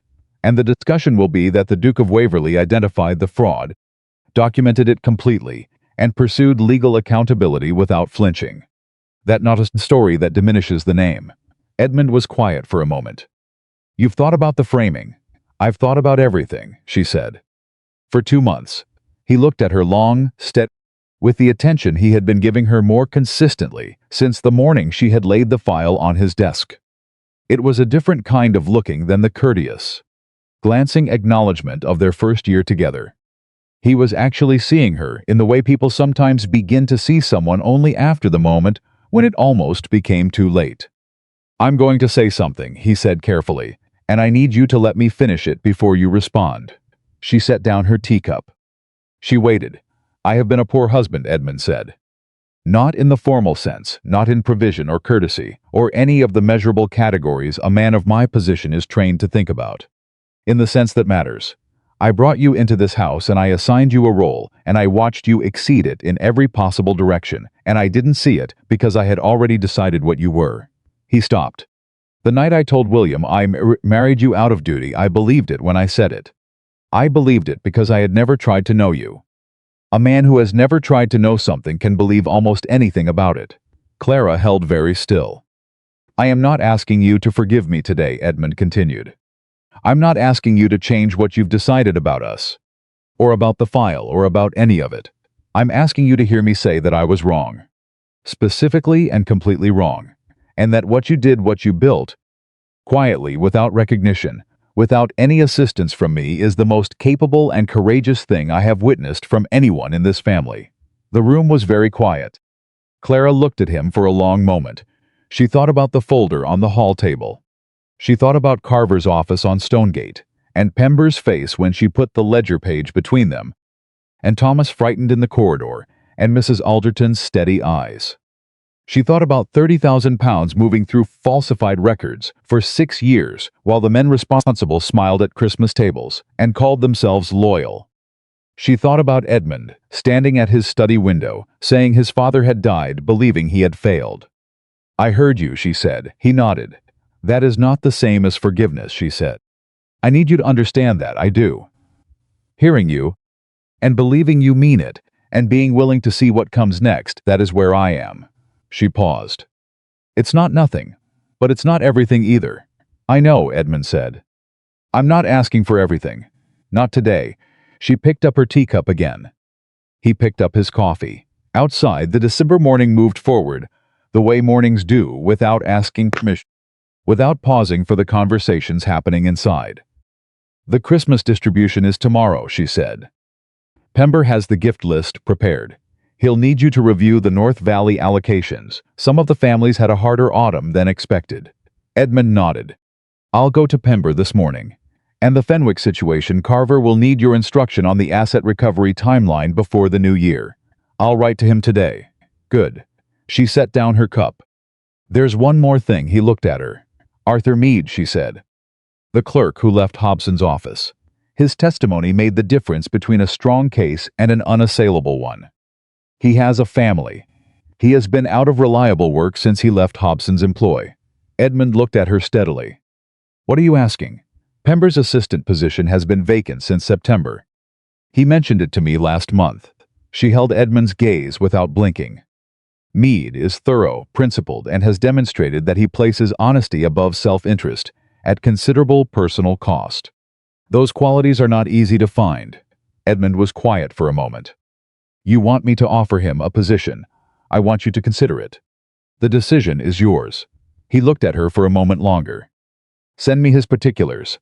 I'll write to him before Christmas." Clara stood. She picked up her letters from the side of the table. "Thank you." She was almost to the door when Edmund spoke again. "Clara," she turned. "Yesterday afternoon," he said, "when I was reviewing the Fenwick correspondence, I found an error in the recovery calculation Carver's office had submitted.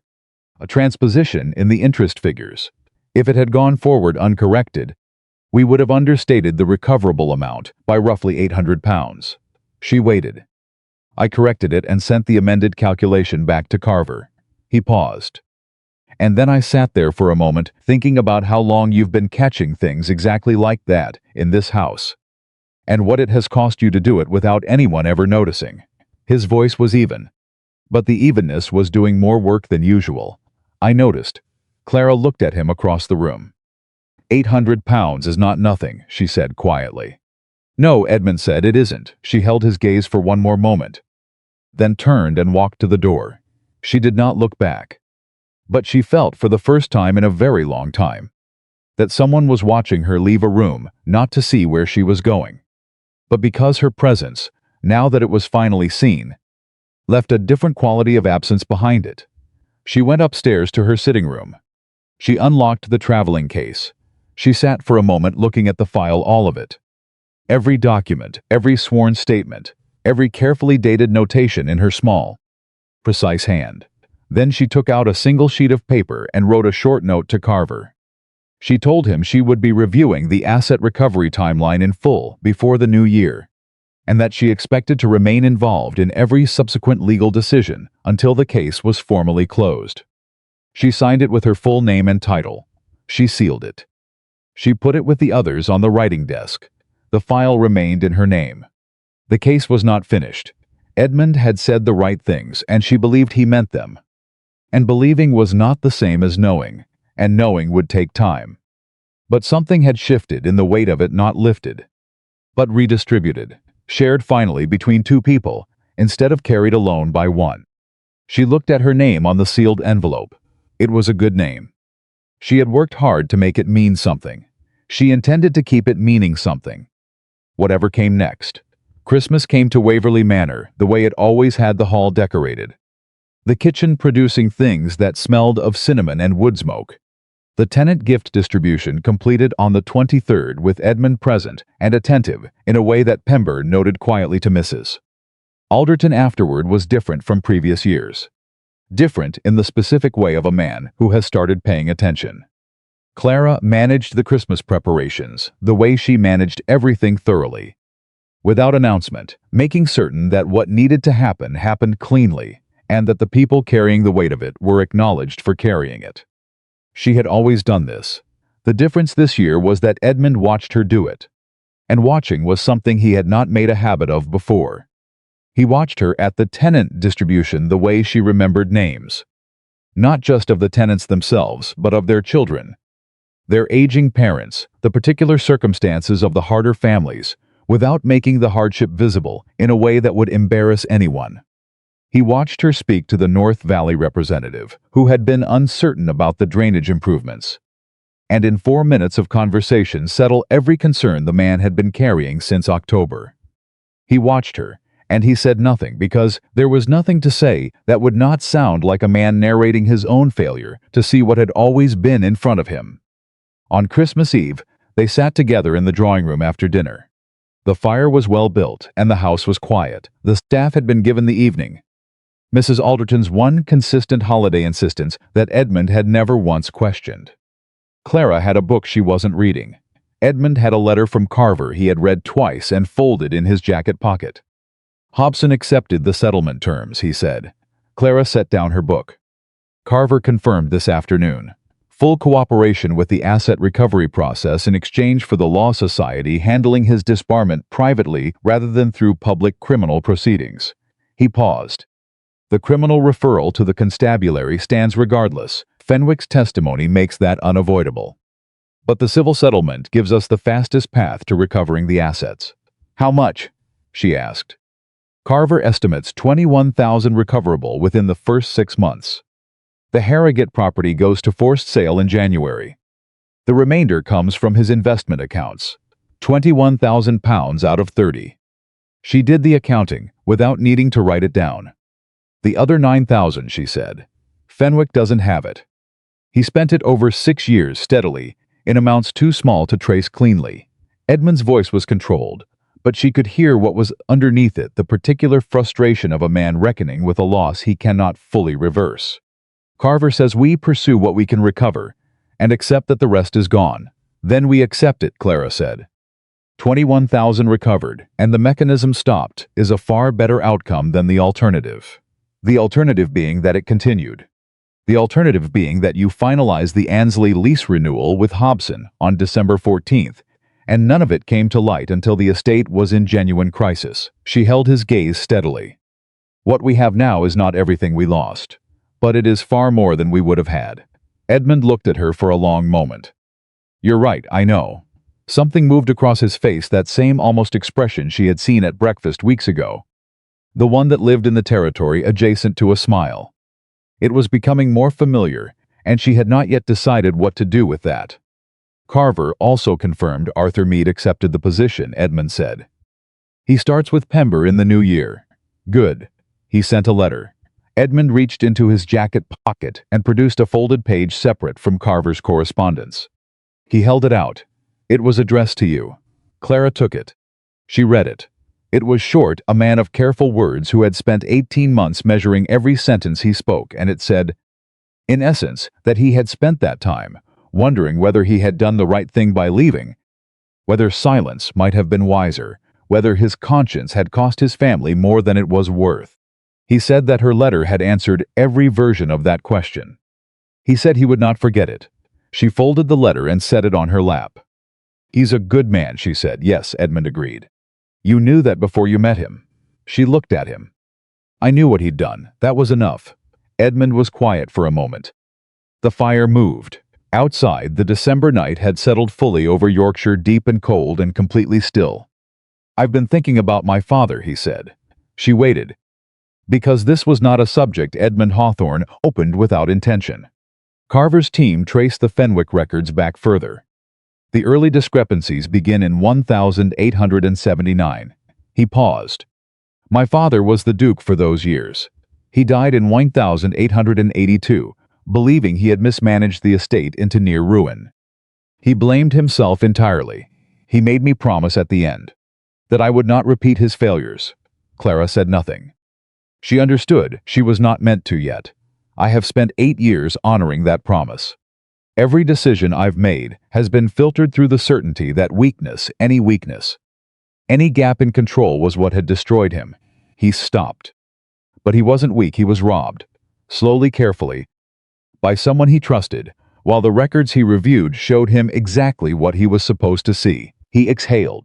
He died with the wrong accounting of his own life. Yes, Clara said quietly. He did. I can't change that. No. He stopped again. She could see him working through something, the way he worked through problems methodically. Not avoiding the difficult part, but not rushing toward it either. I can make certain that what happens from here is built on what's actually true. Not on what I assumed was true, not on what I was told was true. He looked at her directly. On what is actually true. Clara held his gaze. That is the most important thing you've said in this entire conversation. I have a great deal of ground to make up. Yes.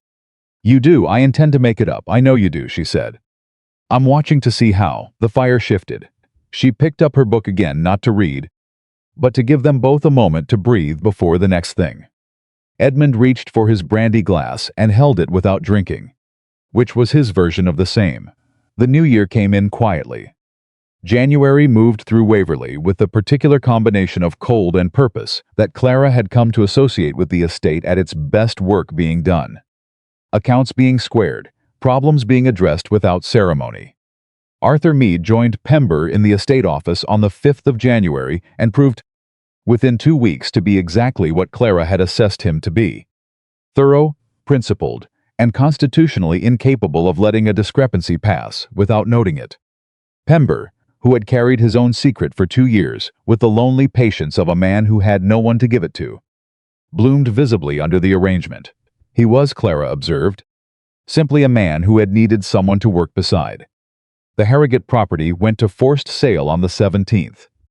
The proceeds, handled by Carver and the barrister in Leeds, moved into the recovery account.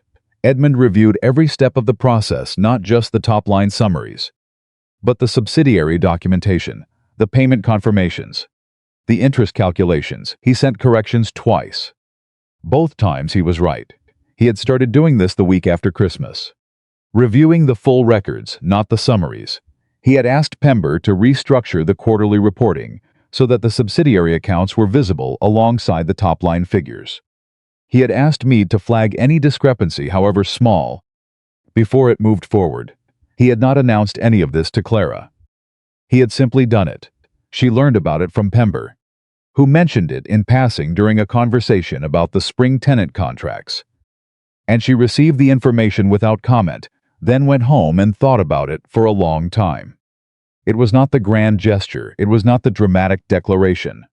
It was a man quietly reconstructing the way he operated, filling in the gaps that had made him vulnerable. Learning to see what he had trained himself not to look for. She knew what that kind of change cost someone like Edmund, who had built his identity on the certainty that his existing approach was correct. She did not say anything to him about it directly. But the next morning, at breakfast, she pushed the Morning Post toward him, including the letter from the Leeds barrister that was technically addressed to her, and let him read it alongside her. He understood the gesture. He did not acknowledge it with words. He did not need to. Hobson's formal disbarment by the Law Society was confirmed in February. It was handled without public announcement, as agreed in the settlement terms. But within the county legal community it was known within a week. These things always were. The chief constable's investigation proceeded on its own timeline, separate from the civil settlement, a fact that Clara had insisted upon in her instructions to Carver, and that Edmund had supported without reservation when she explained why. The civil settlement is about recovering the money, she had told him in January. The criminal process is about accountability. Those are two different things, and they should not be traded against each other. Edmund had looked at her across the desk and said, "Write that down for Carver, exactly as you just said it." She had. It had become, over these weeks, a rhythm, her analysis. His authority, both of them arriving at decisions that neither would have reached alone. She did not know yet what to call it. She knew it was different from what they had been. In March, Carver came to Waverly in person. He sat with them both at the study table, a formality he observed, with the particular gravity of a man who understood that what he was presenting would close one chapter and open another. He laid out the final accounting, £23,400 recovered, which was better than his February estimate. The Harrogate sale had yielded more than projected. Hobson's investment accounts had been fuller than his initial disclosure, suggested a fact that, once the full documentation was in front of the authorities, had been dealt with accordingly. Edmund reviewed every figure. Clara reviewed every figure. They asked questions in turn. And Carver answered each one, and at the end he looked at the two of them across the table and said, with his characteristic understatement, "I believe the matter is as resolved as it is going to be." Edmund stood and shook his hand. Clara stood and shook his hand, which still, after all these months, registered with Carver as slightly remarkable. After he left, Edmund and Clara stood in the study together. 23,000, Edmund said. More than we expected, still not all of it. No, Clara agreed. But enough to secure the East Wing repairs, settle the outstanding tenant compensation, and rebuild the investment reserve to a stable position by year end. She paused. Waverly is sound. Edmund looked at her. Waverly is sound because you saw what no one else was looking for. Built a case that couldn't be dismissed, and forced the people responsible to face it without giving them a single opportunity to escape. He paused. I want to say that clearly, because I spent too long not saying the clear thing. Clara looked back at him. That is the clearest you've been. I'm working on it. I know you are, she said. I notice. The space between them was different now, still careful. Still measured, but in the way of something being rebuilt with better materials, rather than something waiting to break. It was not easy. Easy was not something either of them was built for. And she had stopped expecting it, but it was real. And real, she had decided, was worth more than easy. Spring came to Yorkshire with the particular force of a season that has been kept waiting too long. The estate moved into its annual rhythms, the wool contracts, the planting decisions, the tenant reviews. Edmund attended every significant meeting on the estate calendar, which he had not done consistently before. He brought Clara into 2 conversations with neighboring landowners in March, introduced her without qualification, and when one of the men addressed his response to Edmund rather than to Clara, after she had asked the question, Edmund redirected the conversation back to her with a flatness that communicated, without a word of explanation, that this was not how things worked at Waverly. Clara saw it. She did not say anything afterward. Edmund knew she had seen it. He did not say anything either. Some things communicated more clearly in action than in words. And they had both, in their different ways, always understood that. In April, they attended the annual county gathering at Lord Ashbury's estate, the same event Clara had urged Edmund to accept the year before.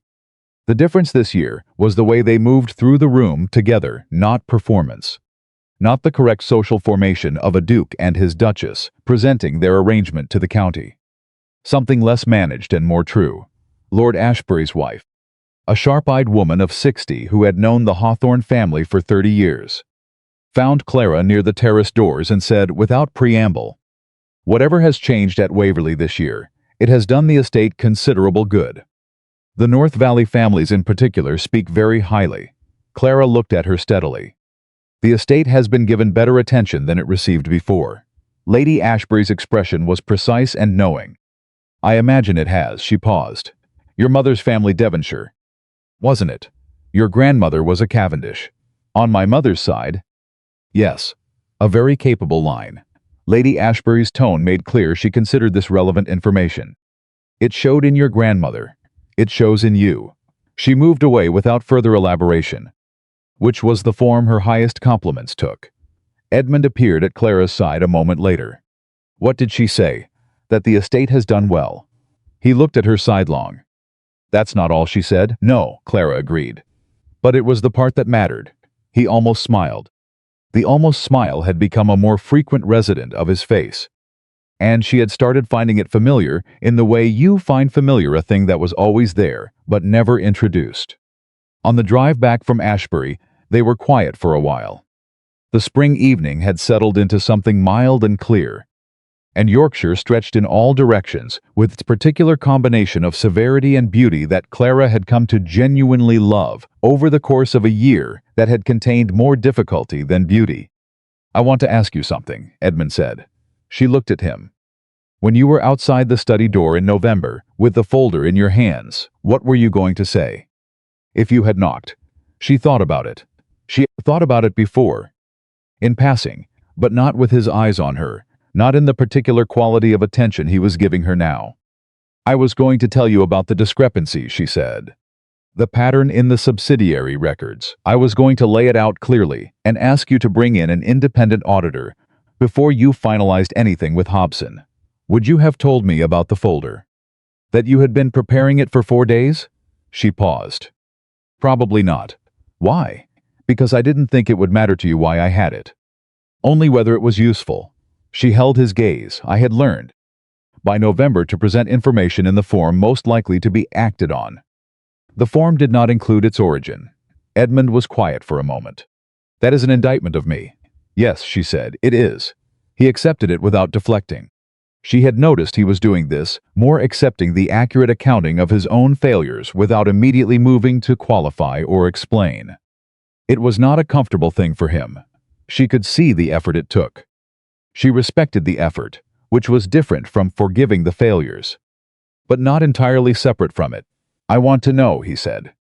"Going forward, not just the conclusions, the origins. How you arrived at something, what you observed, what you considered and set aside." He paused.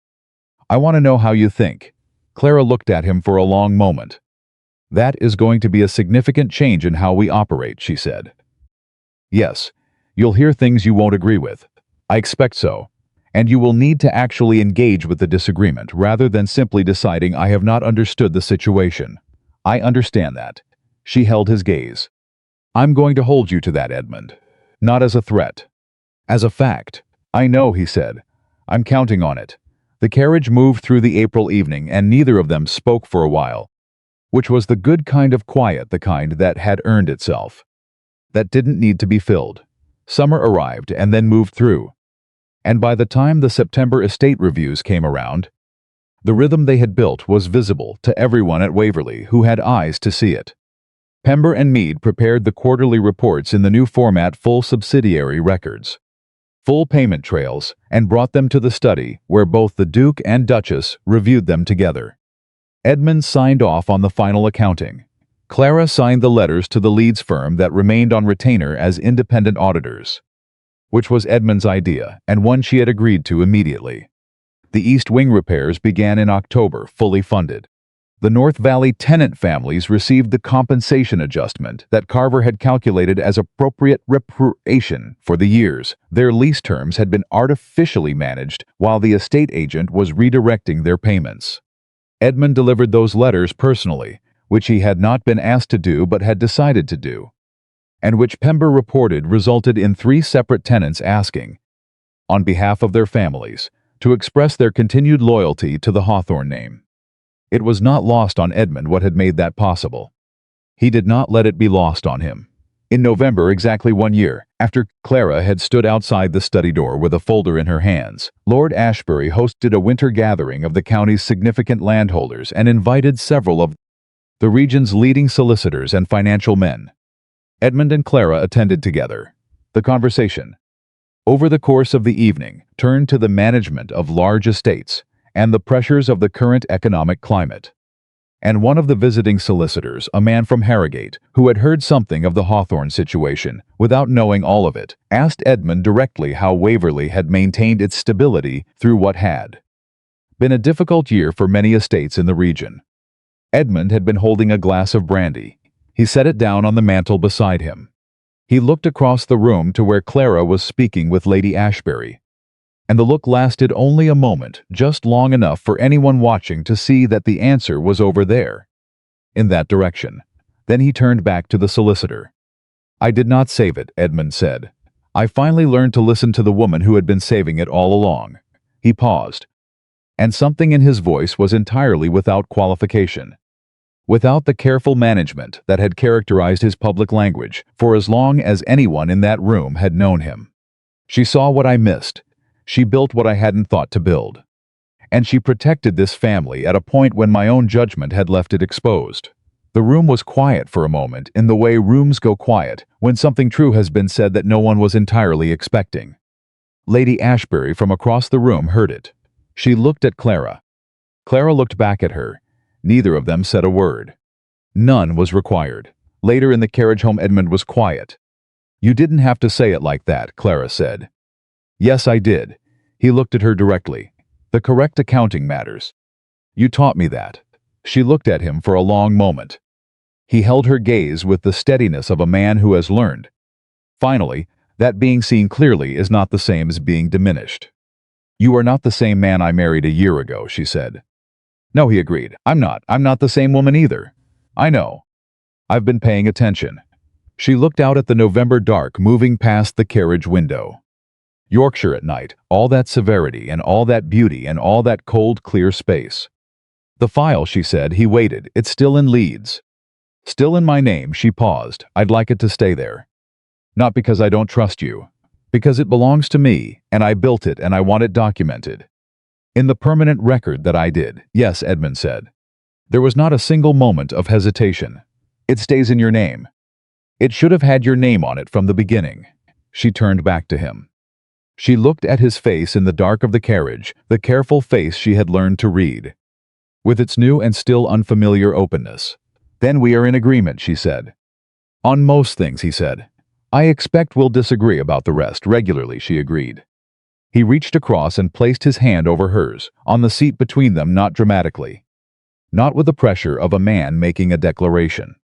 Simply the way you reach for something you intend to keep. She looked down at their hands. She did not move hers away. Outside, Waverly's lights came into view, the east wing lit from the recent repairs. The north hall with the new windows, the whole of it standing exactly as it had stood for 200 years, and intending to stand for 200 more. Clara had not saved it because she was asked to.